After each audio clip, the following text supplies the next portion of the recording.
Энді анладым, не ергемені давет етті. Теперь поняла, куда ты меня пригласил. Мераба, Айше. Кирмеге істемейсің ма? Эбет, керерім. Давет үшін тешекюр. Ну я так подумал, не стоит ли нам заняться спортом? Хорошая идея. Кстати, спортом заниматься спортнен ограшмак. Айше, кель боулинге? Яхшы, ама башта эв вазифелеріні теш керейік.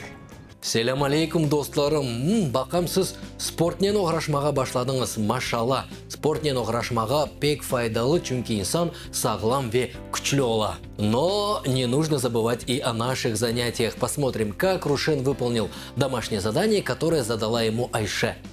Первое задание. Бырынжи вазифе. Переведи на крымско-татарский язык. Сүтлі ботқа, сүтсіз ботқа, ирмык курпесі, жылап уны, татлы яғ, лезетлі мысыр боғдай, егірмі емырта, пекчок аш. Второе задание. Экынжи вазифе. Найди слова в крымско-татарском словаре и переведи. Варенье – татлы. Черешневое варенье – кирас татлысы. Кизиловое варенье – кызылчык татлысы. Мороженое – дондурма. Сухофрукты – куру ямышлер, творог, ирымчик, перец, бибер, чечевица, мерджимек. Кофе со сливками, каймаклы каве. Третье задание. Учинжи вазифе. Переведи на крымско-татарский язык. Осман корды. Достлар беклемейджеклер. Сыз кеттіңіз. Мен истемейім. Сен оқисың. Арызы кележек. Мен ашықтым. Біз анладық. Сен ештмейджексің. Асан ве Мавиле болдырдылар. Біз отырамыз. Сіз язажақсыңыз. Сен алдың. Сіз севесіңіз. Мен оқижағым. Қар яға. Талебелер келелер. Ну, раз мы с тобой в боулинге, давай поговорим о спорте. Хорошо, а как называются виды спорта по-крымско-татарски? Виды спорта – спорт чешутьеры. Многие из них носят те же названия, что и в русском языке. Например, футбол, волейбол, баскетбол, теннис, бокс, гимнастика, атлетика. Но есть и такие, что носят смешанные названия. Например, настольный теннис – маса тенниса. Или легкая атлетика – енгыль атлетика. Спорт чешетлеры – виды спорта, маса тенниса – настольный теннис, янгиль – атлетика, легкая атлетика. Верно? А как по-крымско-татарски будет тяжелый? Тяжелый – агыр. Получается, тяжелая атлетика, агыр – атлетика. А как по-крымско-татарски будет спортсмен? А ты вспомни, как образуются слова, обозначающие профессии. Я тут подумала, я уже все знаю о твоей семье, но до сих пор не знаю, где ты учишься, то есть какая у тебя будущая профессия. Кстати, профессия по-крымско-татарски будет зинаат. Ну учусь я на юридическом факультете, и как тогда будет называться моя профессия? Ого, у тебя очень модная профессия. Адлиеджи, юрист. От слова адлие – юстиция, правосудие. Адледжи, звучит интересно. А на какую профессию учишься ты? Я очень люблю петь. Песня – ер, ерламак – петь, певица – ерджи. То есть ты будешь певицей? Получается, что так. Ирджи, я и забыл, что ты хотела стать певицей. Хотя тебе больше подходит дюльгер. Постоянно пилишь меня и пилишь. А тебе больше подходит мырылдавух, ворчун. Сенозюн мырылдавухсын, Айше. Ладно. Хочешь, я сам скажу, как будет по-крымско-татарски спортсмен? Спортчо, футболист, футболджо, теннисист, теннисчо. Но сегодня мы в боулинге, и как будет по-крымско-татарски бросать шары? Бросание атуф, атыш, атма. Бросать, кидать, атмак. Мяч или шар – топ. А теперь переведи на родной язык. Сегодня мы будем бросать шары. Біз бугунь топларны атаджахмыз. Вемен бугунь галибе казанаджагам. Казанмак – достигнуть, завоевать, выиграть. Галибе – победа, торжество. Галибе казанмак – победить. Но у этого слова есть и синоним – янмек. Йохайше, бугунь мен халибе хазанаджахым. Башла? Вы осторожнее там с шарами. Пока вы их бросаете, я расскажу вам о новой теме. Мы с вами уже знаем, как в крымско-татарском языке образуются глаголы настоящего, прошедшего и будущего времени. Но для разговорной практики нам нужно узнать и о наклонениях глагола «феиль миллера».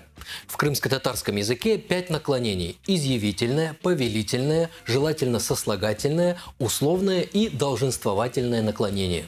Но пусть вас не пугает их количество, с некоторыми из них вы уже знакомы. Это изъявительное и повелительное наклонение. Итак, изъявительное наклонение.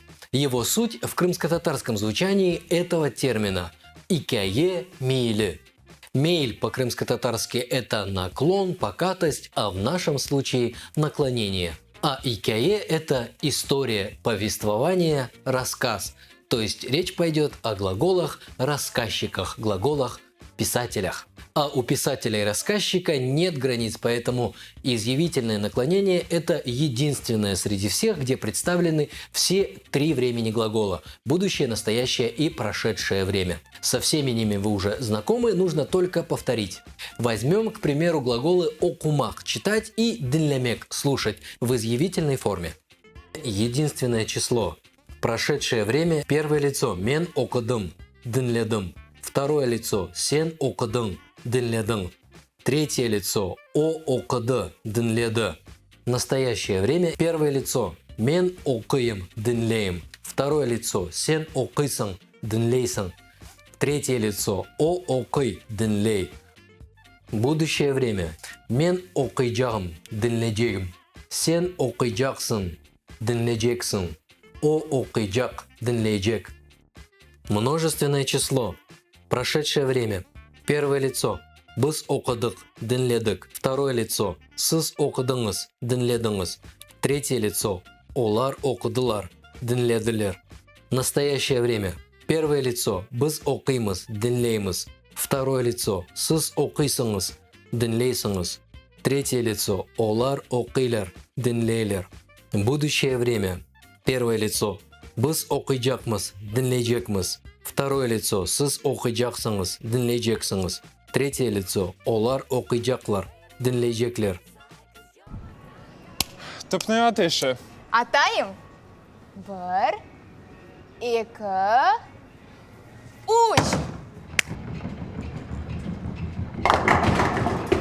Ура! Мен эсапны тенеттім. Это я понял без перевода. Ты сравняла счет. Значит, эсапны тенетмек сравнять счет. Именно так. Эсап – это счет, вычисление и даже арифметика. Тен одинаковый, равный. Эсапны тен этмек – сравнять счет. Хорошо. А как будет по-крымско-татарски соревнование? Соревнование ярыш. Мен бу ярышта енидегим. Спортче, лучше расскажи о том, что ты делаешь шаром, используя глагол «атмак» – бросать в изъявительном наклонении. Легко. Мена там я бросаю. Мена тым я бросил. Мена таджагом я брошу. Ве мен енидегим. Еще одно наклонение, которое мы сегодня рассмотрим, это повелительное наклонение – эмир мейлі. Эмир по-крымско-татарски – команда, повеление, приказ. Как и в русском языке, оно выражает побуждение к действию в широком смысле этого слова. Повеление, приказ, просьбу, призыв, приглашение. К примеру, ат – бросай, атыңыз – бросайте, атмаңыз – не бросайте. Вы уже знакомы с этим наклонением и, конечно же, помните, что форма второго лица единственного числа повелительного наклонения – это глагольная основа. Прибавляя к глагольной основе различные аффиксы, мы образовывали разные формы этой части речи. Но нам пора выяснить, при помощи каких аффиксов образуются глаголы повелительного наклонения. И рассмотрим спряжение глаголов в единственном и множественном числах на примерах слов: бармак – идти, бермек – дать, отдать, бурмак – крутить, закручивать, кормек – видеть. Первое лицо – мен барайм, берейм, бурайм, корейм. Пусть я пойду, отдам, закручу, увижу.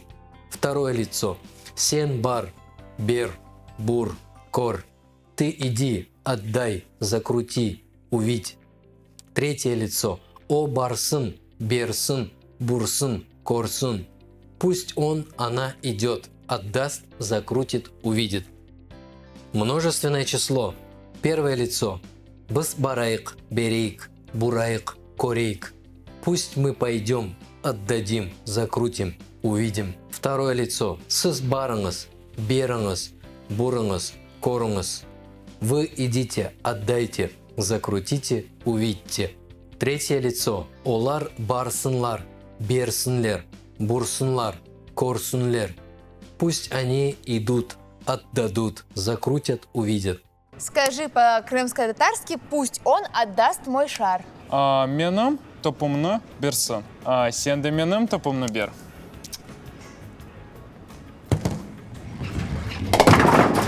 Ура! Мен ендім.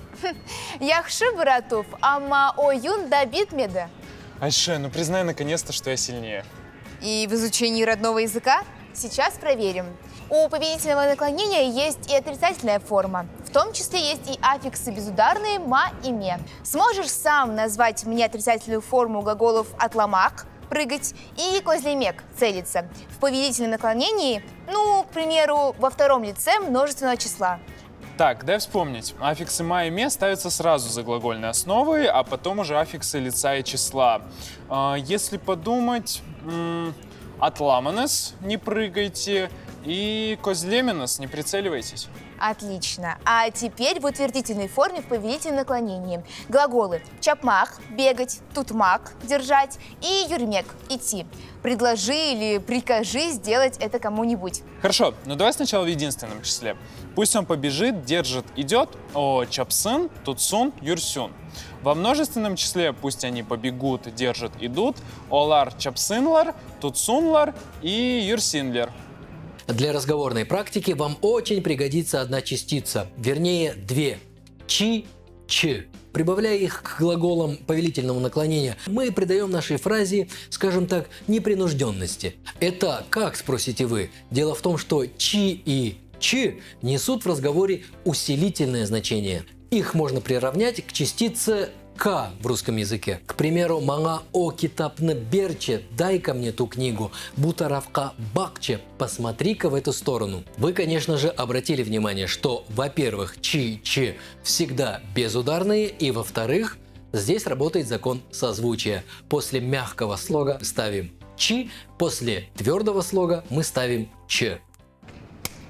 Рушен, мана отопны берчі? Мен көрсетерім насыл атмаға керек.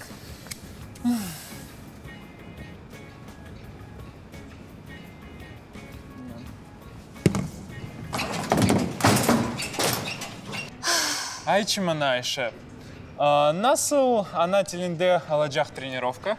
Тренировка талим. Тренироваться талим алмак. Айше, саначох талим алма керек. Эркунь. Вы посмотрите на него. Научила на свою голову. Он еще меня поучает. Ладно, ладно. Давай дальше поиграем.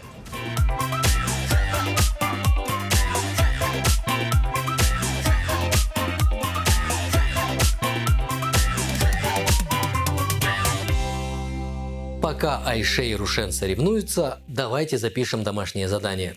Первое задание. Найдите в словаре и запишите слова на крымско-татарском языке.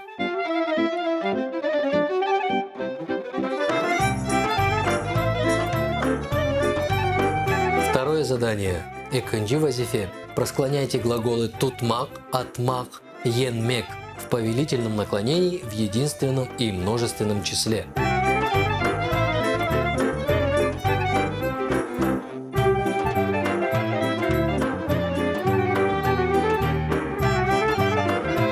Сазан логатыңыз, ваш словарь.